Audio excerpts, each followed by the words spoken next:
복이 있는 사람은 악인의 길을 쫓지 않으며 오직 여호와의 율법을 주야로 묵상하는도다. 그는 시냇가에 심은 나무가 철을 따라 열매를 맺으며 그 잎이 시들지 않듯이 모든 일이 다 잘 되리라. 주는 신실하시니 그는 성실하시니 의의 길을 따르라. 주의 길을. 주는 신실하시니 그는 성실하시니 의의 길을 따르라. 주의 길을.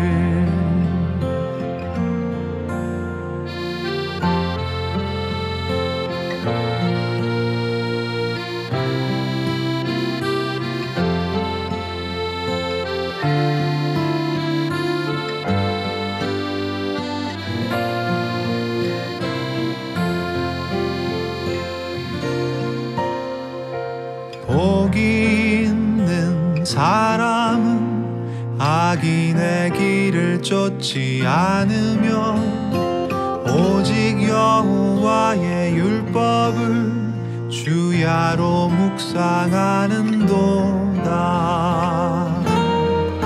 주는 신실하시니 그는 성실하시니 의의 길을 따르라. 주의 길을. 주는 신실하시니 그는 성실하시니 의의 길을 따르라. 주의 길을. 마음이 굽은 자 그렇지 않으니 바람에 모두 흩어지리라. 주는 신실하시니 공의의 하나님이시라.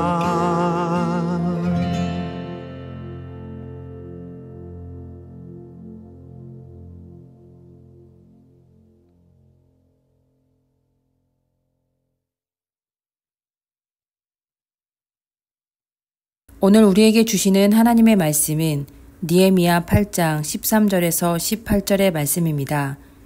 그 이튿날 뭇 백성의 족장들과 제사장들과 레위 사람들이 율법의 말씀을 밝히 알고자 하여 학사 에스라에게 모여서 율법에 기록된 바를 본즉 여호와께서 모세를 통하여 명령하시기를 이스라엘 자손은 7째 달 절기에 초막에서 거할지니라 하였고 또 일렀으되 모든 성읍과 예루살렘에 공포하여 이르기를 너희는 산에 가서 감람나무 가지와 들감람나무 가지와 화석류 나무 가지와 종려나무 가지와 기타 무성한 나무 가지를 가져다가 기록한 바를 따라 초막을 지으라 하라 한지라.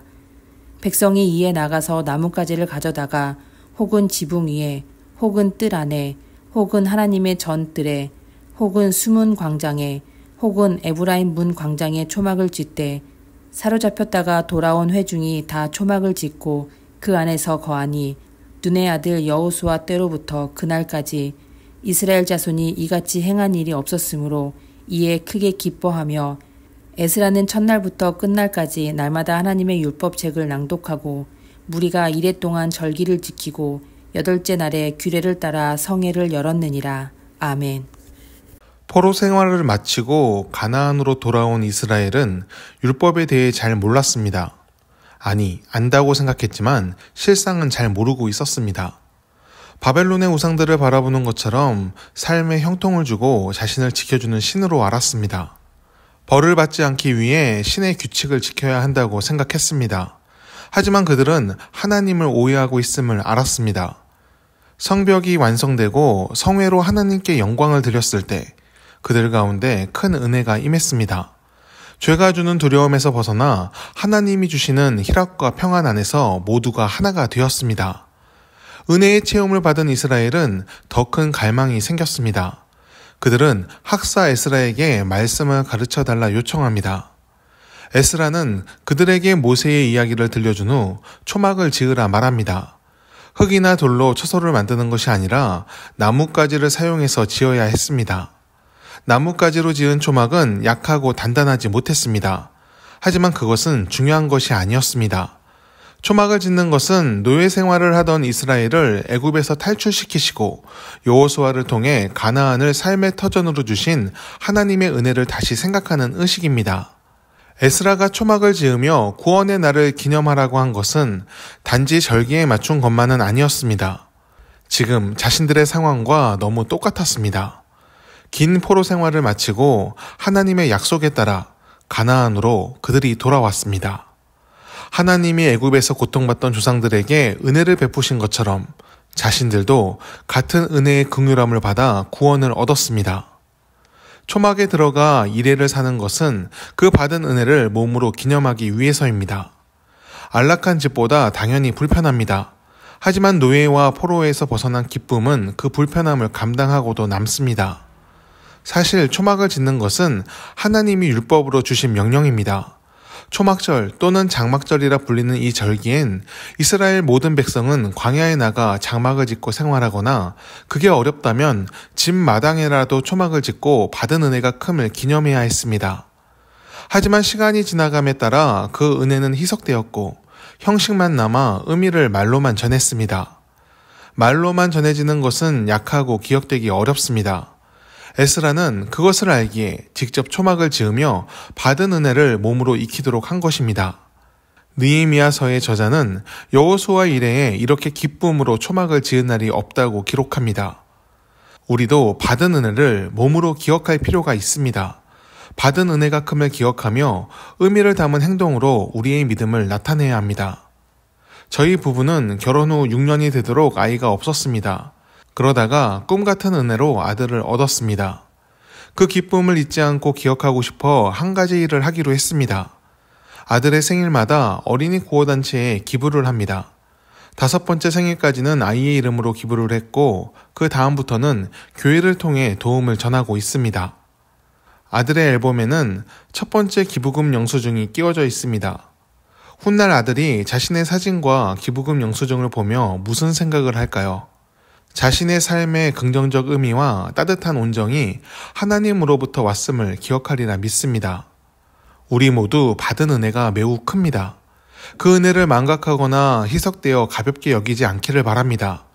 스스로를 너무 믿지 말고 은혜를 기억하는 장치를 만드십시오. 우리가 받은 은혜를 기억할 수 있다면 하나님과 동행하는 기쁨을 잊지 않을 것입니다. 주님께서 부르시는 그날까지 매일을 은혜의 충만함으로 살기를 간절히 축원합니다. 기도하겠습니다. 하나님, 우리가 받은 은혜를 잊지 않게 하옵소서. 도우신 은혜와 붙들어 주신 팔을 놓지 않게 하시고 항상 기쁨으로 삶의 시간을 감당하게 하옵소서. 어지러이 흘러가는 인생의 시간 속에서 오늘을 하나님의 사람으로 살게 하시고 삶으로, 행동으로 우리의 믿음을 증거하게 하옵소서. 예수님의 이름으로 기도드립니다. 아멘. 함께 중보 기도하길 원합니다. 성령의 임재 속에 오늘을 살게 하옵소서. 그 음성에 따라 선한 양심을 깨우게 하시어 마땅히 선택해야 할 선한 길을 열어가게 하옵소서. 두 마음을 품은 자로 오늘을 살지 않고 하나님만을 바라보며 옳은 길을 찾도록 인도하여 주옵소서. 믿음으로 삶의 시간을 지키며 끝까지 주님과 동행하는 완주를 이루게 하옵소서. 우리의 염려와 근심이 속박이 되지 않게 하옵소서. 오히려 하나님이 살아계신 증거가 되게 하사 믿음으로 주님께 맡기는 지혜를 갖게 하옵소서. 모든 것이 합력하여 선을 이룸을 믿으며 살든지 죽든지 오직 주를 위해 사는 삶이 되게 하옵소서. 환난과 고난의 때가 온다면 더욱 주님을 의지하며 삶의 길을 더욱 열어가는 열정이 우리에게 있게 하옵소서. 우리 대한민국을 주님께서 지켜주시길 원합니다. 분열하고 다투는 나라가 되지 않게 하시고 서로 사랑하며 존중하며 돌보는 공동체가 되게 하옵소서. 부한 자와 가난한 자, 권력을 쥔 자와 그렇지 못한 자로 나뉘는 사회가 되지 않게 하시고 각자 맡은 직분과 위치에 충실함으로 선을 이루게 하옵소서. 스스로 지혜 있다 뽐내는 자보다 겸손히 타인의 말을 경청하는 사람이 지도자가 되게 하시고 그가 하나님을 아는 지혜를 갖춘 자가 되게 하옵소서. 주님, 모든 교회 공동체를 기억하여 주옵소서. 모든 교회들이 신실하게 하나님을 사랑하며 예수님께서 보여주신 본을 따라가게 하옵소서. 세상의 탐욕과 기준이 교회를 오염시키지 못하도록 성령으로서 하나님의 사람들을 깨워 주옵소서. 희생과 사랑, 겸손과 내려놓음의 열매가 교회를 통해 세상에 흘러갈 때 그리스도의 계절이 다시 오도록 이끌어 주옵소서.